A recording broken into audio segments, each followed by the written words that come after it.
এই প্রথমবার আমরা ৩ বোন মিলে বাসায় পিজ্জা বানাবো, তাও আবার চুলায়। তো যেহেতু প্রথমবার বানাবো তাই আমার কোনো রিস্ক নিচ্ছি না, তাই সবকিছু অল্প অল্প করে নেবো যেন কোনো কিছু যেন ওয়েস্ট না হয়। আমরা যেহেতু চিকেন পিজ্জা বানাবো তাই চিকেন নিয়ে নিলাম। চিকেনটাকে ধুয়ে ছোট ছোট পিস করে নিচ্ছি, তারপর চিকেনের সাথে আদা রসুন বাটা, হলুদ গুঁড়া, লবণ এবং একটু সয়া সস দিয়ে ভালো মতো মেখে ম্যারিনেশনের জন্য রেখে দেবো কিছুক্ষণ। যেহেতু হুট করে প্ল্যান বেশিক্ষণ রাখারও সম্ভব হবে না। তারপর এই ময়দার মিশ্রণটা আমার বোন বানাচ্ছিল, যেটা আমি একদমই বুঝি না, ও খুব ভালো পারে। এখানে ময়দা, ইস্ট, লবণ এবং চিনি দেওয়া হয়েছিল আর গরম পানি দিয়ে, মানে কুসুম গরম পানি যেটা, সেটা দিয়ে মিক্স করা হচ্ছিল। মিক্স করার পর উপরে একটুখানি তেল লাগিয়ে তারপর রেখে দেবো কিছুক্ষণের জন্য যেন ফুলে যায়, কিন্তু আসলে এটা ফুলবে না, দেখবেন কিছুক্ষণ পরে। এখানে পিজার টপিংস এর জন্য আমি পেঁয়াজ, ক্যাপসিকাম কেটে নিচ্ছিলাম। পেঁয়াজটা আমি বুঝতে পারছিলাম না কিভাবে কাটবো, তারপর আমার বোন এসে হেল্প করছিল যেভাবে কাটলে ভালো হবে। আর আমার ছোট বোন বাসা থেকে বলছিল যে পেঁয়াজ বেশি দিও না, ও পেঁয়াজ একদমই খেতে পারে না, আর ক্যাপসিকামটা ওর কাছে ঝাল লাগে তাই খেতে পারে না। তো এখানে সসেজও কেটে নিচ্ছি, কারণ টপিংসে আমরা এই কয়েকটা জিনিসই ইউজ করব। আর আমি চিজও একদম অল্প করে নিচ্ছিলাম, মানে অনেক কিপটামও করছিলাম, কারণ যদি ভালো না হয় পিজাটা তখন শুধু শুধু এগুলো ওয়েস্ট হয়ে যাবে। আমাদের একটা পিজ্জা বানানোর কথা ছিল, কিন্তু সারপ্রাইজিংলি আমাদের ২ টা পিজ্জা হয়ে যায়। তো এখানে চিকেনের পাশাপাশি আমি এই টপিংস গুলো ইউজ করব। তো ওই ম্যারিনেট করা চিকেনটা আমি এখন ভেজে নিচ্ছিলাম। তারপর আমার বোন এই রুটিটা বেলা শুরু করে, মানে পিজ্জার সাইজ দেওয়ার চেষ্টা করছিল।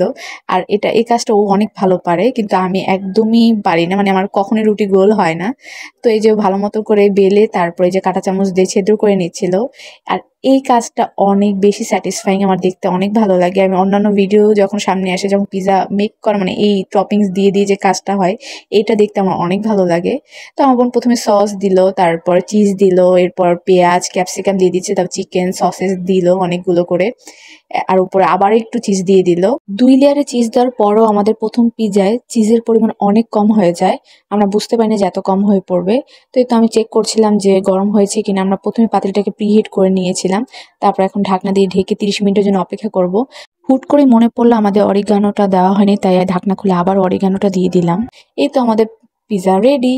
আমি তো দেখে পুরো অবাক যে একদম বাহিরে দোকানের মতো লাগছে দেখতে প্রথমে যখন ঢাকনাটা খুললাম।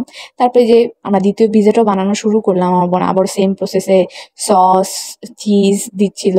এবার সবকিছুর পরিমাণটা অনেক বেশি হয়েছিল, আর সেকেন্ড পিজার টেস্টটা অনেক অনেক মজা হয়েছিল প্রথম পিজার থেকেও। কিন্তু প্রথম পিজাটা দেখতে অনেক বেশি বেশি সুন্দর লাগছিল, আর এখানে যেহেতু পরিমাণ সবকিছুরই অনেক বেশি, কিন্তু দেখতে খুব একটা ভালো হয়নি, কিন্তু খেতে অনেক মজা হয়েছিল।